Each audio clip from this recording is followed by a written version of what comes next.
రోహిణి అయితే ఇంకా హాస్పిటల్ వాళ్ళకి ఫోన్ చేసి, నా పర్సనల్ విషయాలు ఎలా మీరు బయట చెప్తారు అని చెప్పనని ఇంక అంటుంది. ఇంక ఆ డాక్టర్ అయితే సుమతిని పిలిచి, "నీకు జాబ్ ఇచ్చింది ఇక్కడ నువ్వు పని చేయడానికా? లేకపోతే ఇంకేదన్నా పర్సనల్‌వి ఏదన్నా బయట చెప్పడానికా?" అని చెప్పనని ఇంక సుమతినైతే తిడుతుంది.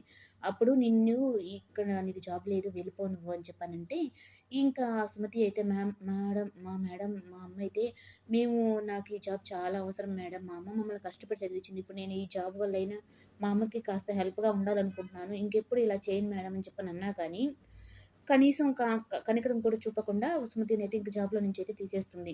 ఇంకా మీనా అయితే ఇంకా అక్కకి ఇప్పుడు కానీ చెప్పాము అంటే, ఇంక రోహిణి మీద మళ్ళీ గొడవేసుకుంటుంది.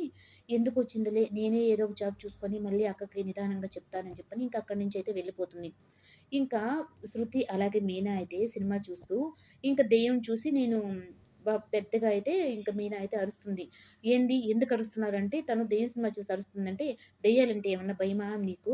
అని అంటుందనమాట ప్రభావతి.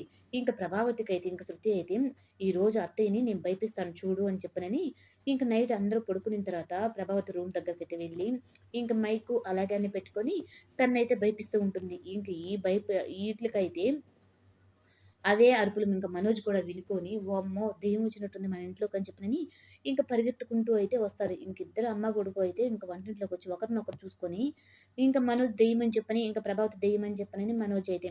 ఇద్దరు అలా అయితే అనుకుంటారు. ఇంకా అలా శృతి అయితే ఏడిపించిన తర్వాత, "ఇదంతా నీ పనేనా? అంటే ఈ మీనా నీతో ఇలా చేపిస్తుందా?" అని చెప్పని మళ్ళీ మీనానే తప్పుపడుతుంది. "మీరు ప్రతి విషయానికి ఎందుకు మీనాదే తప్పని చెప్పని అంటారు" అని చెప్పని ఇంక ప్రభావతికి మీదైతే ఇంక శృతి ఫైర్ అవుతుంది. ఇంక బాలు అయితే ఊళ్ళో ఎవ్వరు ఏ గొడవ చేసినా సరే, "నీకు ముందుగా కనిపించేది నా భార్య ఒక్కటేనా? ఇంక అవతలోళ్ళ తప్పులేవి నీకు కనపడవా?" కానీ ఇంక రోహిణిని ఉద్దేశించి తను మాట్లాడతాడు.